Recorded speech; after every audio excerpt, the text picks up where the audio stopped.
পুরনো পদচারী বোর্ডের সভা শেষে গণভবনে উপস্থিত গাজীপুরের কাপাসিয়া আওয়ামী লীগ নেতাকর্মীদের উদ্দেশ্যে তিনি এসব কথা বলেন। প্রধানমন্ত্রী এ সময় গাজীপুরের উপনির্বাচনে তাজউদ্দিন কন্যা সিমিন হোসেন রিমিকে নির্বাচিত করতে দলীয় নেতাকর্মীদের নির্দেশ দেন। আহমেদ পিপুলের রিপোর্ট। গাজীপুরের উপনির্বাচনে তাজউদ্দিন কন্যা সিমিন হোসেন রিমির মনোনয়ন আগেই ঠিক ছিল। তারপরও এই বিষয়টি নিয়ে আওয়ামী লীগ পার্লামেন্টারি বোর্ড দ্বিতীয় দিনের মতো বৈঠকে বসে। আনুষ্ঠানিকভাবে সিমিন হোসেন রিমির হাতে দলের মনোনয়ন তুলে দেন আওয়ামী লীগ সভানেত্রী। তিনি জানান, তাজউদ্দিন আহমেদের স্ত্রী জোহরা তাজউদ্দিনের মত নিয়েই এই সিদ্ধান্ত নেওয়া হয়েছে। আমরা parliamentary board, Bangladesh Awami League parliamentary board বসেছিল।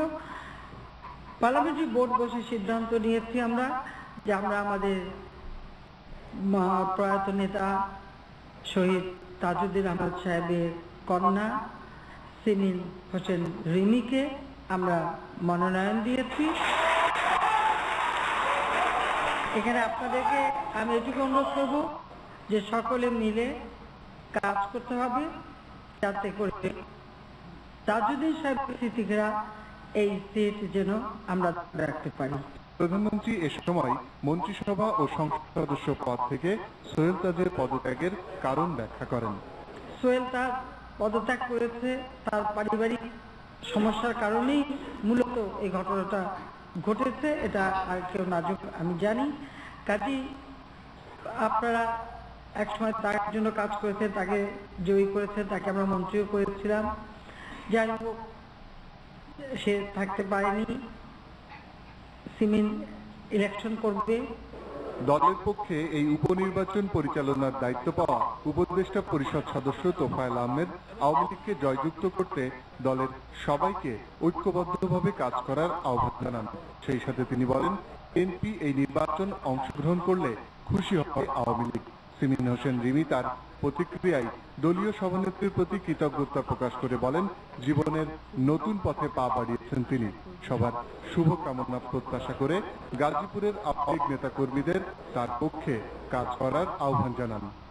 আমি চাই আপনারা সবাই আমার জন্য কাজ করবেন। Ahmed people, NTV news, Dhaka. সম্মানিত করেছেন তাজউদ্দিন আহমেদের পরিবার ও কাপাসিয়াবাসীকে। মুস্তিমুল আহসানের রিপোর্ট।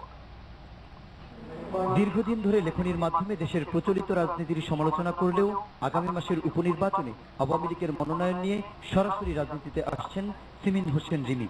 তিনি বলেন, কাপাসিয়ার জনগণের কথা বিবেচনা করেই তার এই রাজনীতিতে আসা। আসলে এখানে আসাটা একেবারেই সম্পূর্ণ আমার এলাকার মানুষের মানে ভালোবাসা এবং চাওয়া, যেখানে আর কি না করার আর কোনো আমার সুযোগ না। এই রাজনীতিটাকে কতটা পরিবর্তন করতে পারবেন নাকি আপনি নিজেই পরিবর্তিত হয়ে যাবেন? আমি নিজে পরিবর্তিত তো হওয়ার প্রশ্ন ওঠে না। যদি আমরা সবাই একসাথে থাকি তাহলে নিশ্চয়ই একটা আমরা সুন্দর ভবিষ্যৎ আসবে সামনে। দেখি আমি কতটুকু কি করতে পারি, তাই না? আমার এলাকার মানুষের জন্য যেহেতু আমি আসলাম, আমি দেখি ওদের জন্য আমি কতটুকু করতে পারি। আওয়ামী লীগ তাকে মনোনয়ন দেয় প্রধানমন্ত্রীর প্রতি কৃতজ্ঞতা প্রকাশ করেন দেশের প্রথম প্রধানমন্ত্রী তাজউদ্দিন আহমেদের মেয়ে রিমি। প্রধানমন্ত্রী কাপাসিয়ার জনগণের ইচ্ছাকে উনি মূল্যায়ন করেছেন এবং সম্মানিত করেছেন কাপাসিয়ার জনগণকে। আমাদের পরিবার এবং সমস্ত বাংলাদেশের মানুষকেও উনি এটাতে অবশ্যই সম্মানিত করেছেন এবং উনি নিজেও তাতে সম্মানিত হয়েছেন অনেক বেশি। সিমিন হোসেন বলেন, উপনির্বাচনে অংশ নেওয়ার ব্যাপারে শুধু এলাকাবাসী নয়, তার পরিবারেরও সমর্থন রয়েছে। স্বাগত জানিয়েছেন ছোট ভাই সোহেল তাজও। আমার ব্যাপারে আমাকে কংগ্রেচুলেট করেছে। হ্যাঁ, এই ব্যাপারটা নিয়ে আমাদের ভিতরে কোনো দ্বিমত নেই। আপনার পক্ষে সমর্থন দিতে সোহেল তাজ দেশে আর কি খুব চেষ্টা করবে। এতদিন রাজনীতিতে সরাসরি জড়িত না থাকায় প্রার্থিতা নিয়ে কোনো সমস্যা হবে কিনা এমন প্রশ্নের উত্তরে রিমি জানান, 2003 সালে আওয়ামী লীগের প্রাথমিক সদস্য হন তিনি। মুস্তিমুল আহসান, এনটিভি নিউজ, ঢাকা।